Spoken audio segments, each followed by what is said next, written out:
Leksjon 1. Matlaging hjemme. Jeg elsker å lage mat hjemme med ferske ingredienser. Det får alltid et måltid til å føles spesielt. Det høres fantastisk ut. Ferske ingredienser smaker ikke bare bedre, men er også sunnere. Absolutt. Jeg liker å besøke lokale markeder for å plukke opp sesongens råvarer til rettene mine. Det er en god idé. Å støtte lokale bønder og få de ferskeste ingrediensene er så givende. Ja. I tillegg lar matlaging med ferske ingredienser meg eksperimentere med smaker og teknikker. Jeg elsker det. Matlaging kan være et kreativt utløp, og det er alltid gøy å prøve nye oppskrifter. Sikkert. Visste du at det også er viktig å drikke mye vann mens du lager mat? Ja. Å holde seg hydrert bidrar til å holde energien oppe, spesielt når du er opptatt på kjøkkenet. Nøyaktig. La oss planlegge en matlagingsdag sammen. Det ville vært morsomt å dele oppskrifter og ideer. Leksjon 2. Forberedelse til reise. Stor. Vi er neste i rekken. Har du passet vårt for hånden? Ja, det gjør jeg. Jeg sørget for å ha den på et lett tilgjengelig sted for turen vår. Det er perfekt. Å ha alt organisert vil hjelpe oss å komme oss gjennom innsjekkingsprosessen. Absolutt. Jeg føler meg alltid mer avslappet når jeg vet at jeg har alt klart. Sikkert. Det er de små detaljene som kan gjøre reisen så mye smidigere. Ja. Og ikke glem å dobbeltsjekke om vi trenger ytterligere dokumenter eller billetter.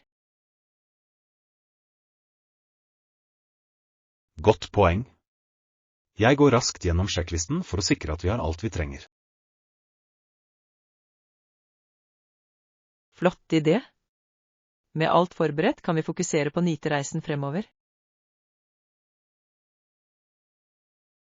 Nøyaktig. Jeg er spent på eventyret vårt og gleder meg til å utforske nye steder sammen. Leksjon 3. Reisende alene.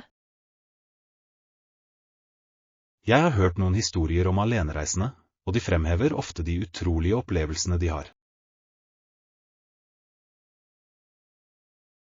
Ja, alenereise kan være både befriende og opplysende.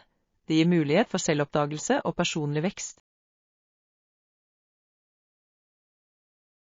Nøyaktig. Jeg tror de som reiser alene ofte finner en dypere tilknytning til stedene de besøker. Absolutt. Det er fascinerende hvordan det å være alene kan føre til uventede vennskap og eventyr. Ja. Jeg beundrer de som er modige nok til å utforske verden solo. Det krever mye mot. Jeg er enig. Har du noen gang tenkt på å reise alene? Jeg har. Jeg tror det ville vært en fantastisk opplevelse, men jeg er også litt nølende. Det er forståelig. Det kan være skremmende, men det er også en sjanse til å gå ut av komfortsonen. Ja. Kanskje jeg en dag tar skrittet fullt ut og legger ut på et soloeventyr. Leksjon 4. Shoppingtips. Det er en god deal. Noen tips til meg?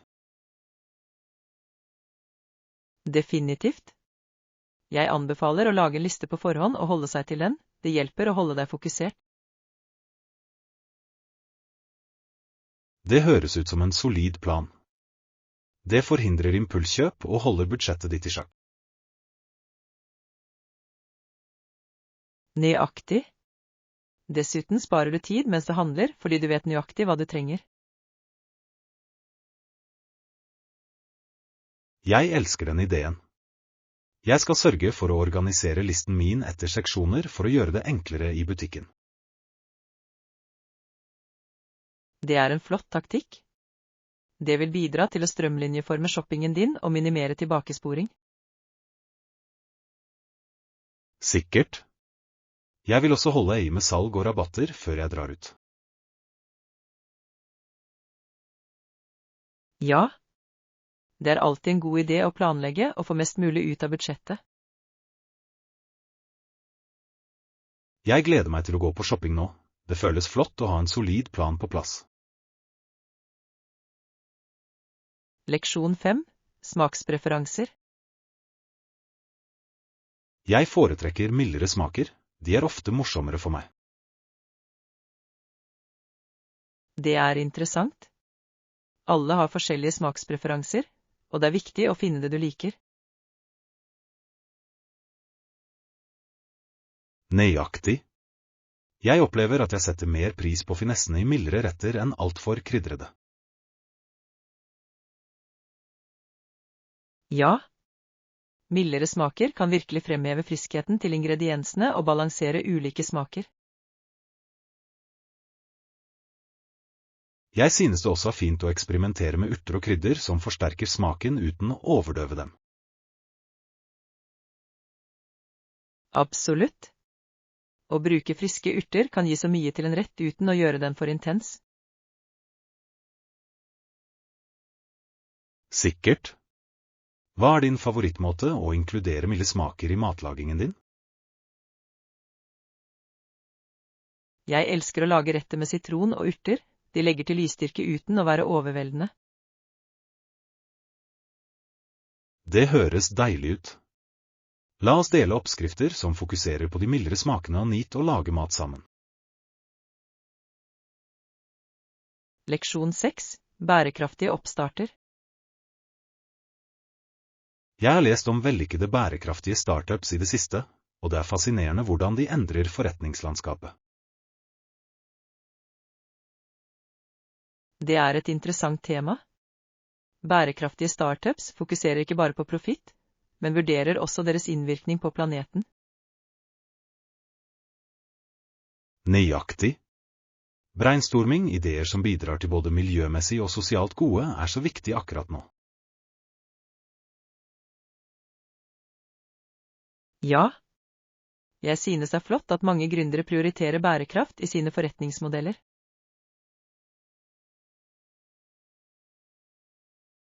Har du noen spesifikke startups i tankene som du beundrer for deres innsats for bærekraft?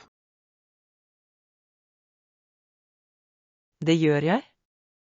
Jeg beundrer virkelig selskaper som bruker resirkulerte materialer eller fremmer null avfall. De gjør en reell forskjell. Absolutt. Det er inspirerende å se innovasjon kombinert med ansvar. Vi kunne til og med brainstorme våre egne ideer for en bærekraftig oppstart. Jeg elsker den ideen. Hva om vi fokuserte på et miljøvennlig produkt som løser et vanlig problem? Det høres perfekt ut. La oss tenke på hverdagens utfordringer og hvordan vi kan håndtere dem bærekraftig. Leksjon 7. Boligløsninger. Med den økende befolkningen, hvordan kan vi skaffe hjem til alle, spesielt siden amerikanere er flere enn kanadiere? Det er en betydelig utfordring. Vi trenger innovative boligløsninger som kan møte denne økende etterspørselen. Nøyaktig. Jeg mener det bør være fokus på rimelige boligalternativer som er bærekraftige og tilgjengelige. Ja.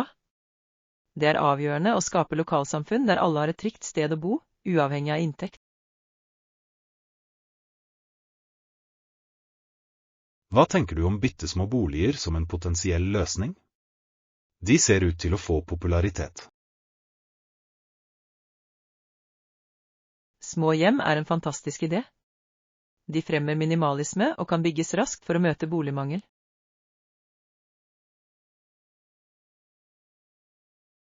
I tillegg har de et mindre miljøfotavtrykk, som er i tråd med bærekraftige levesett.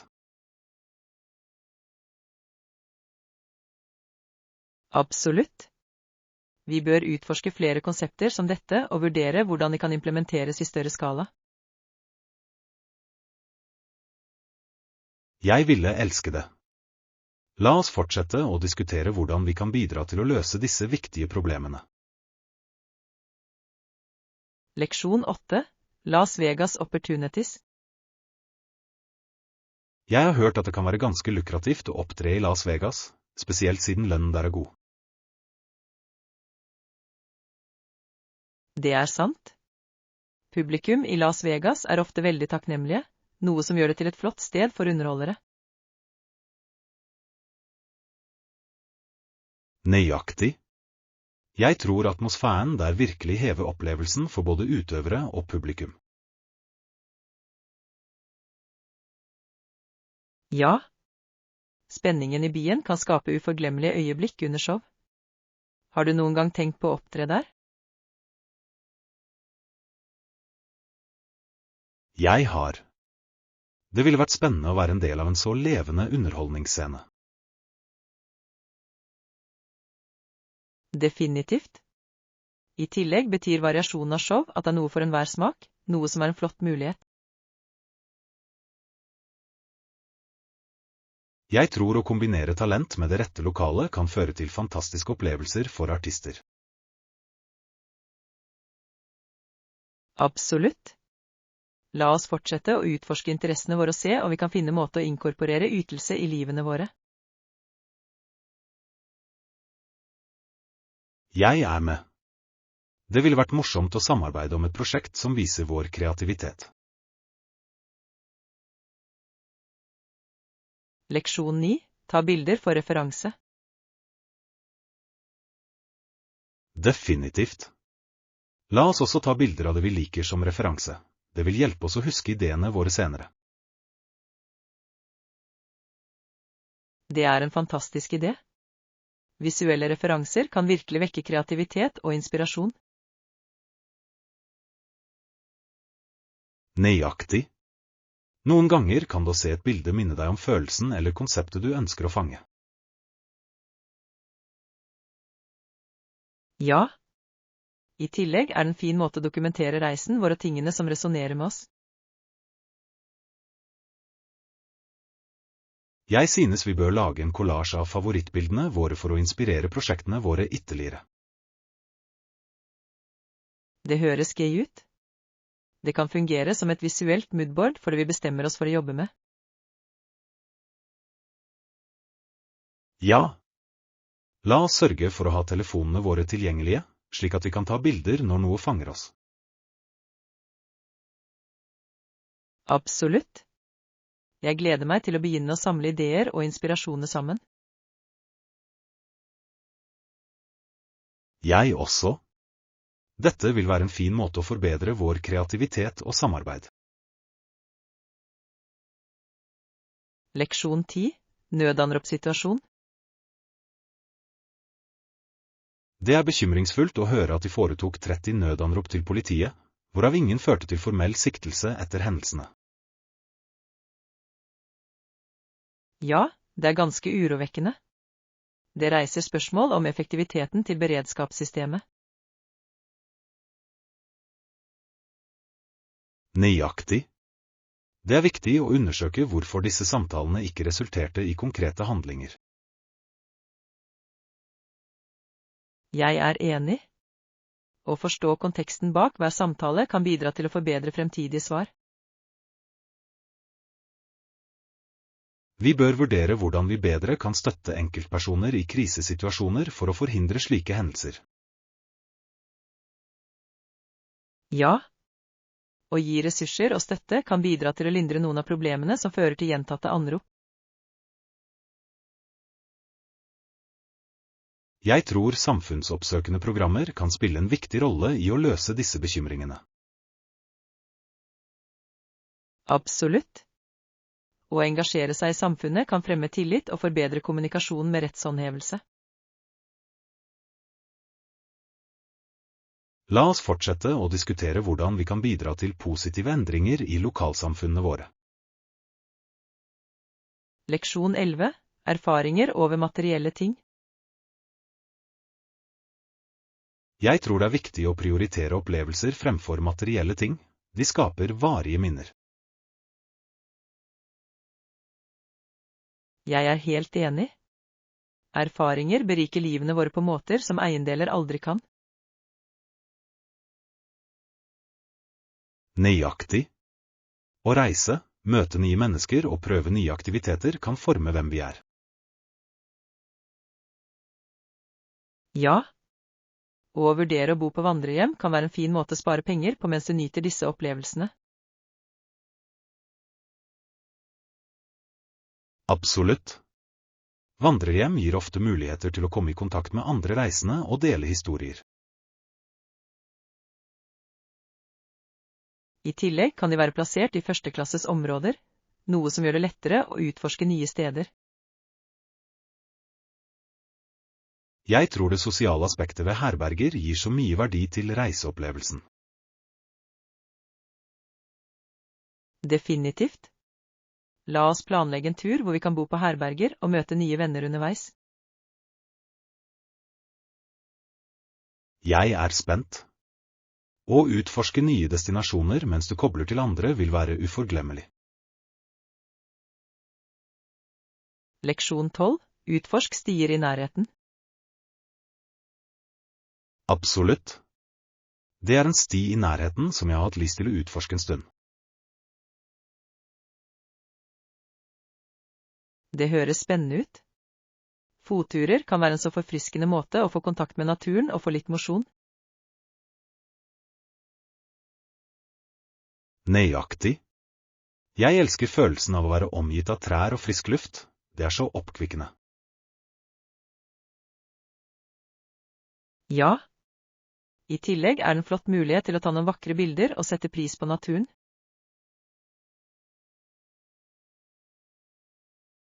Jeg tror vi bør planlegge en dag for å gå den stien sammen. Det ville vært et morsomt eventyr.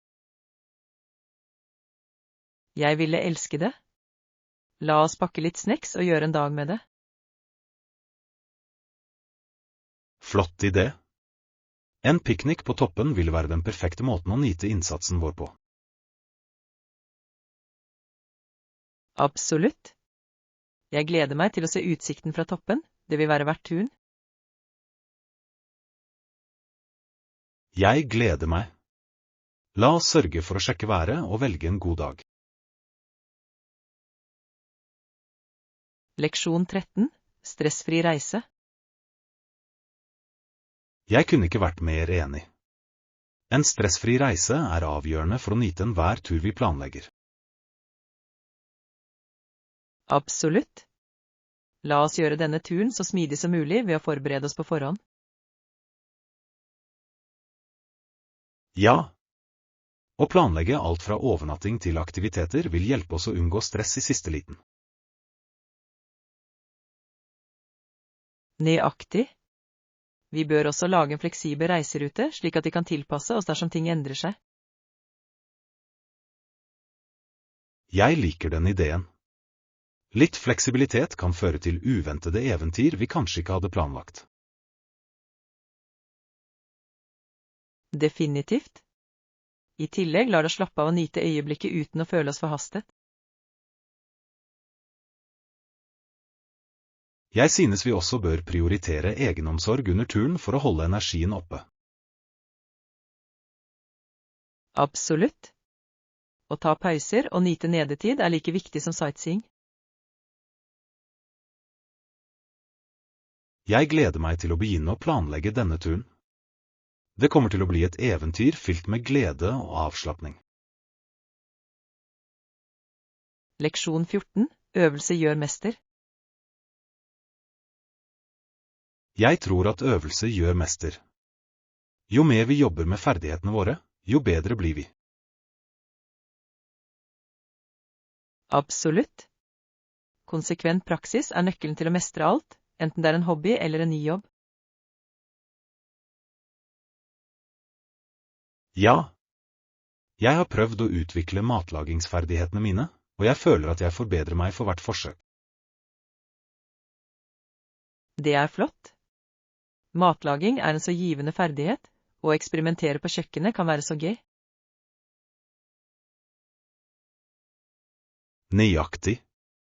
Jeg tror å prøve ut nye oppskrifter er en fantastisk måte å holde ting interessant på. Definitivt. La oss fortsette å oppmuntre hverandre til å praktisere lidenskapene våre regelmessig. Jeg ville elske det. Vi kan dele tips og feire fremgangen vår sammen. Ja. Det vil være motiverende å ha noen å heie oss på mens vi forbedrer oss. Jeg ser frem til vår vekstreise. La oss gjøre det hyggelig og tilfredsstillende. Leksjon 15. Forstå sosiale problemer.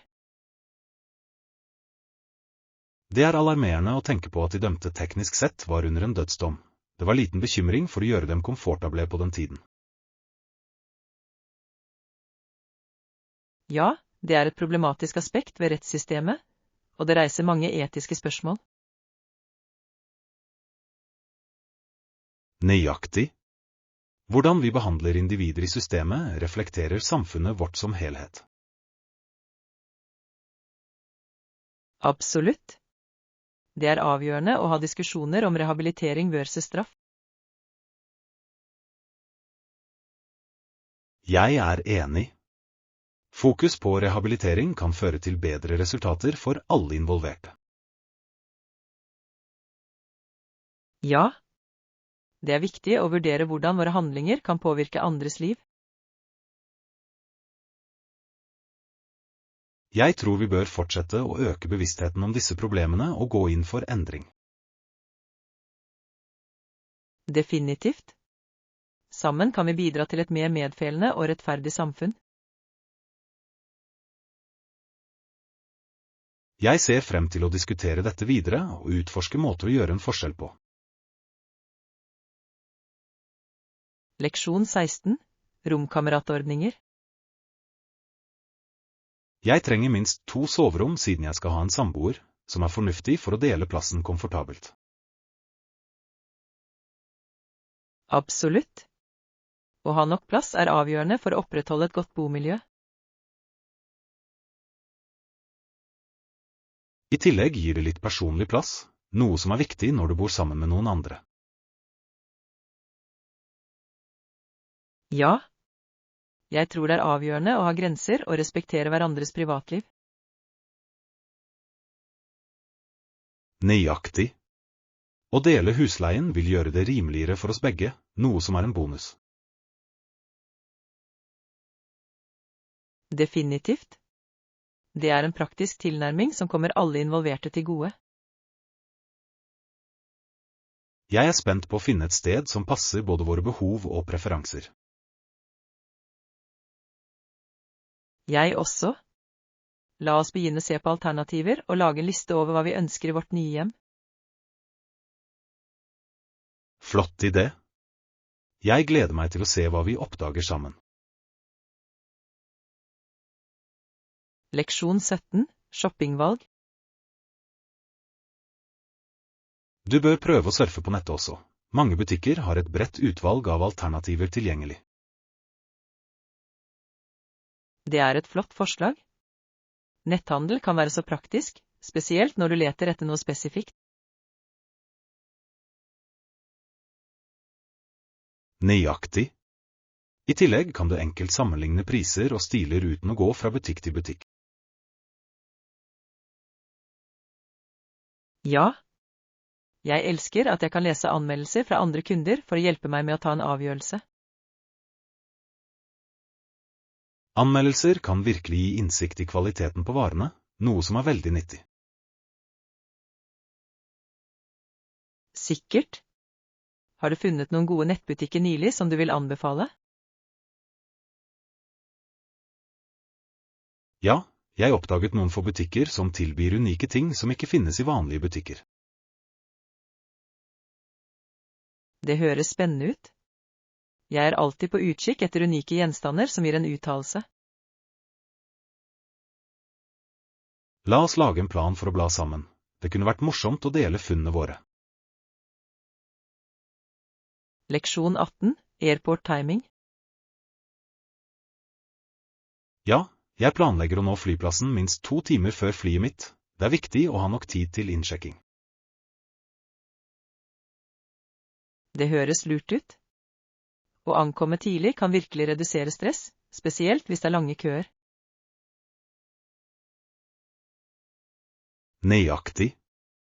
Jeg vil heller vente på flyplassen enn å forhaste meg og risikere å gå glipp av flyet mitt. Sikkert. I tillegg kan du slappe av, ta en matbit eller shoppe i siste liten.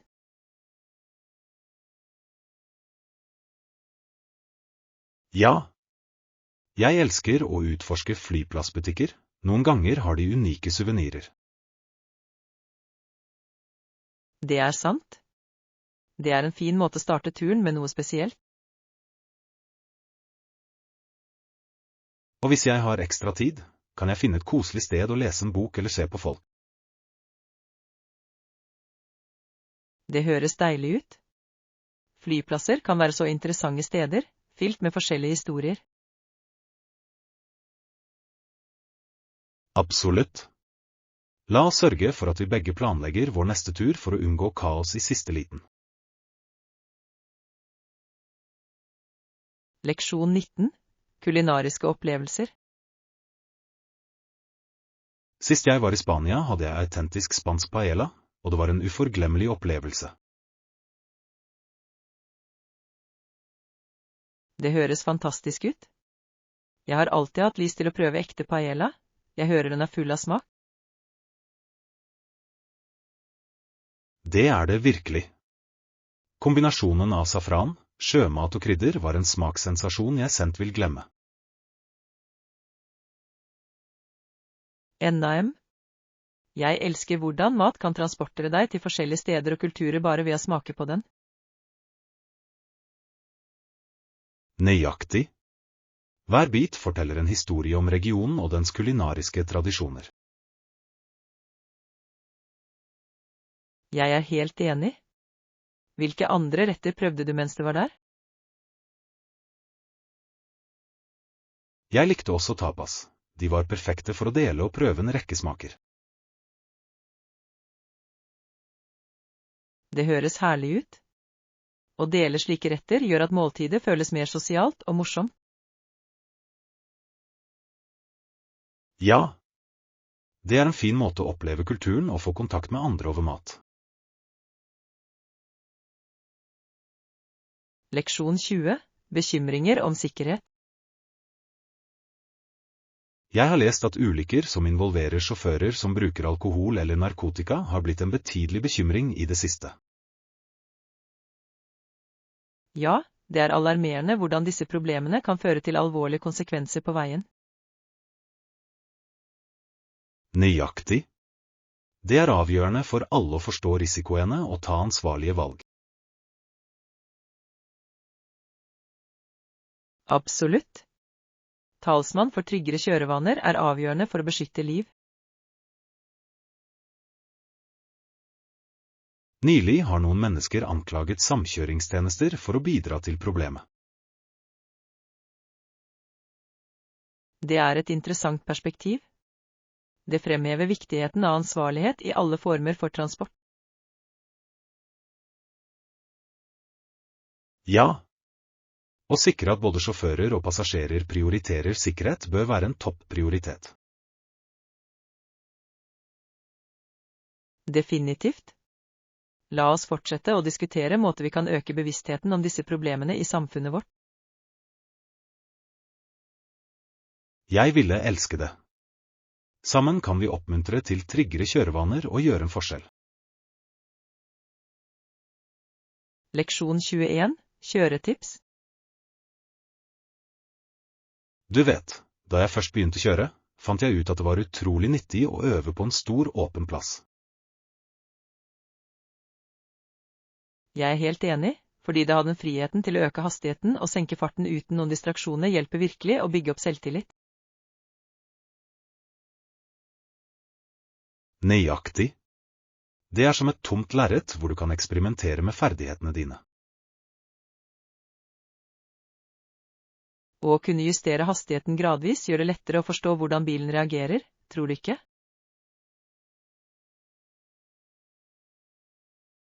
Absolutt. Det er en fin måte å få en følelse av kjøretøyet, spesielt når du lærer å bremse jevnt. Greit, og når du først blir komfortabel, kan du begynne å trene mer avanserte teknikker. Som å slå seg sammen i trafikken og navigere i svinger med presisjon, som er avgjørende for sikker kjøring. Definitivt. Det handler først og fremst om å bygge muskelminnet i trygge omgivelser. Og etter det kan du takle travlere veier med mer selvtillit, vel vitende om at du har de grunnleggende ferdighetene. Leksjon 22, inneplanter. I det siste har jeg tenkt på å legge til noen innendørs planter i hjemmet mitt. Og, det høres ut som en fantastisk idé. Har du noen spesifikke planter i tankene? Jeg har hørt at slangeplanter er ganske lite vedlikehold og kan rense luften. Det er de virkelig. I tillegg ser de bra ut i alle rom, og legger til et snev av grønn. Nøyaktig. Jeg vurderer også pothos siden de trives under forskjellige lysforhold. Det er et smart valg, spesielt for nybegynnere. De er ganske tilgivende hvis du glemmer å vanne dem av og til. Ekte. Og jeg elsker hvordan de kan gå ned fra hyllene eller henge i kurver. Definitivt. Det skaper en så vakker estetikk i rommet. Tror du det er nødvendig å lære om riktig pleie for hver plante? Leksjon 23, treningsmoro. Jeg har tenkt på hvordan det å engasjere seg i morsomme aktiviteter virkelig kan bidra til å bygge styrke og utholdenhet. Det er sant. Det er så viktig å finne noe hyggelig, ellers føles det som et ork.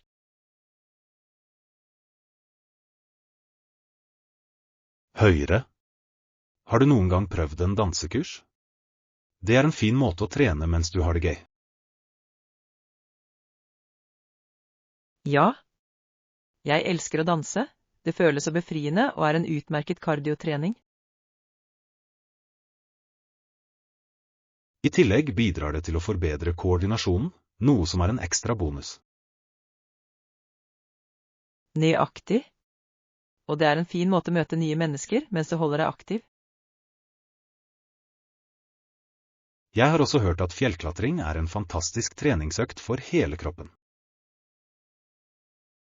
Og, det er det definitivt. Det utfordrer både din fysiske styrke og mentale fokus. Det høres spennende ut. Jeg tror å blande ulike aktiviteter kan holde ting friskt og hyggelig. Leksjon 24, turistattraksjoner. Planlegger du å besøke noen turistattraksjoner i løpet av turen? Definitivt. Jeg vil se Eiffeltårnet, det er et så ikonisk landemerke. Det høres fantastisk ut. Har du tenkt på å gå opp til observasjonsdekket? Ja, jeg har hørt utsikten fra toppen er fantastisk, spesielt ved solnedgang. Det må være utrolig å se byen lyse opp når natten faller på. Jeg kan bare forestille meg. Jeg vil gjerne ta bilde der oppe. Og mens du er i Paris, bør du definitivt utforske Louvre også.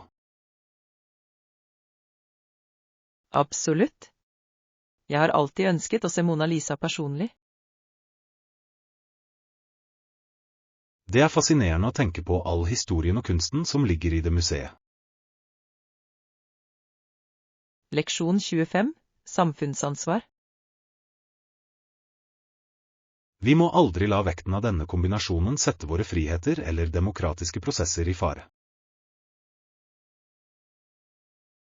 Det er et dyptgående poeng. Det er avgjørende å være årvåken om våre rettigheter.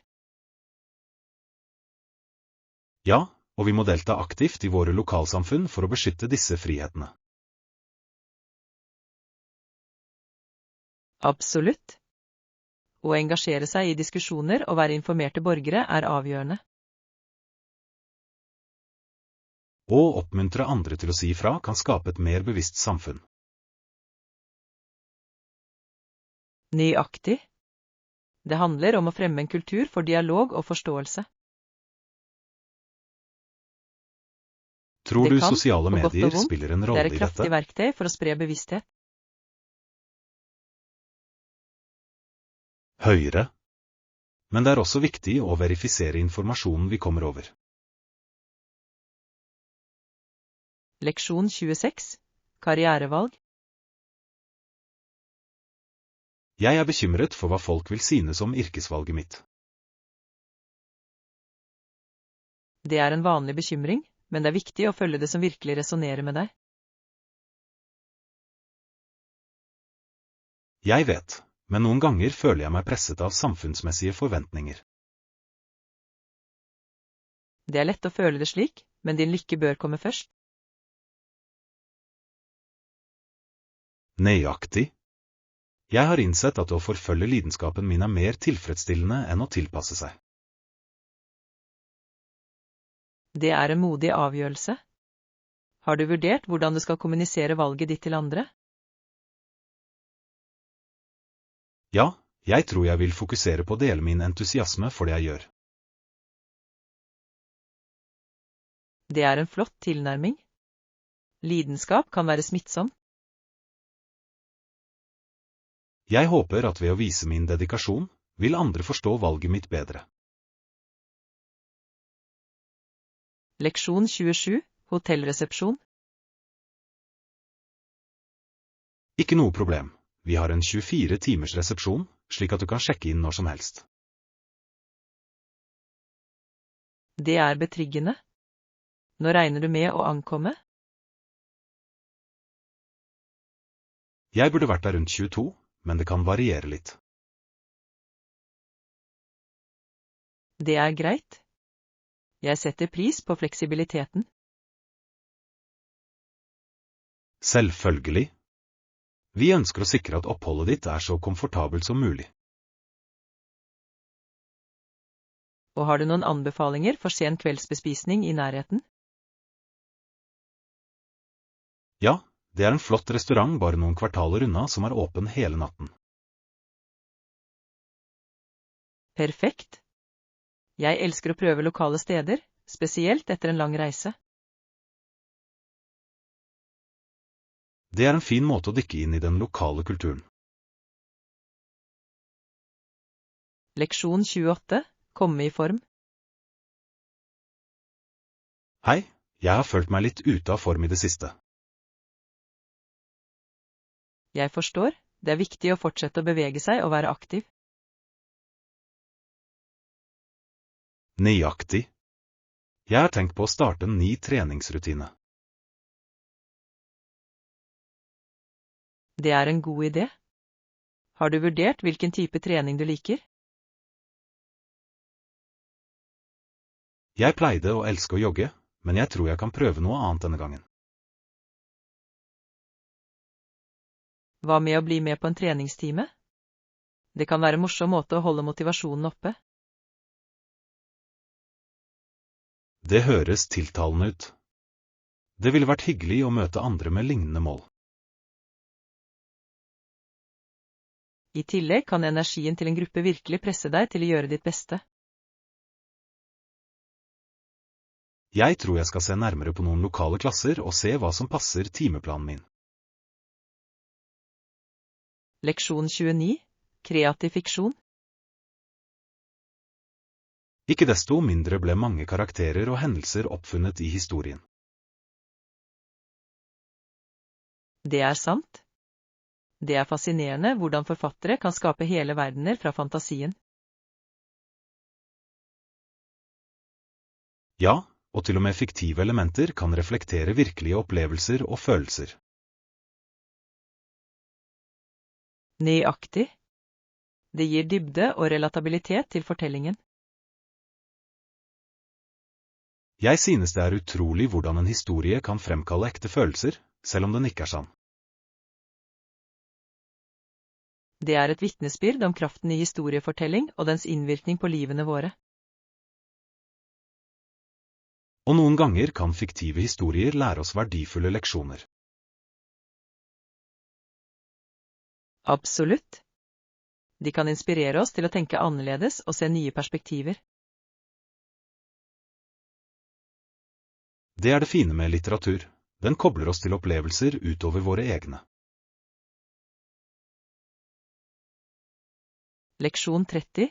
Overvinne utfordringer. Da Samuel var 11 år gammel, døde faren og han begynte å jobbe for å hjelpe til med å forsørge familien. Det må ha vært en så vanskelig overgang for ham i så ung alder. Det var det virkelig. Å ta på seg voksenansvar kan være overveldende for et barn. Ja, men det kan også fremme motstandskraft og en sterk arbeidsmoral. Nøyaktig. Det er imponerende hvordan utfordringer kan forme en persons karakter. Og den erfaringen lærte ham sannsynligvis verdifulle livsferdigheter tidlig. Høyre. Det er utrolig hvordan motgang kan føre til vekst og besluttsomhet. Jeg lurer på hvordan hans tidlige erfaringer påvirket hans fremtidige beslutninger. Det er sannsynlig at de ga ham et unikt perspektiv på livets utfordringer.